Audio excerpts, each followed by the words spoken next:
La vostra posizione sull'euro, Uggias, perché è uno dei temi centrali di quest'anno, di questa consultazione. L'euro è stata una grande scommessa per l'Europa, una moneta unica senza bisogno di scambio che competesse con il dollaro,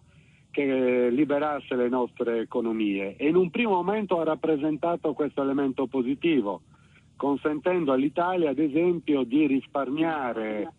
centinaia di miliardi sul pagamento di interessi del debito pubblico, ma è un'opportunità che in parte abbiamo sprecato noi come italiani e in parte una eccessiva rigidità del sistema sta facendo pagare all'Italia, alla Grecia, alla Spagna rispetto ai paesi del nord. Dico che l'abbiamo sprecata noi in Italia perché con una furbizia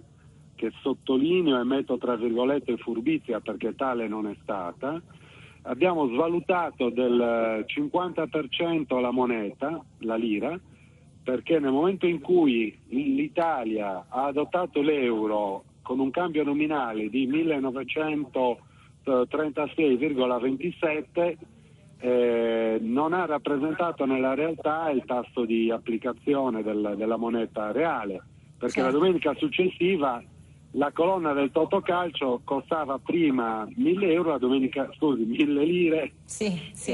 la domenica successiva è costata 1 euro, il caffè costava 800 lire, è costato 80 centesimi. Insomma, lei dice non è stato tanto un errore di valutazione iniziale quello di voler entrare nell'euro, ma di gestione poi stando alla situazione italiana. Sul nostro versante sì, sull'altro versante che è quello del rapporto tra gli Stati membri, si è adottata soltanto la moneta senza le politiche monetarie, senza le politiche fiscali, senza le politiche sociali europee, per cui noi ci siamo trovati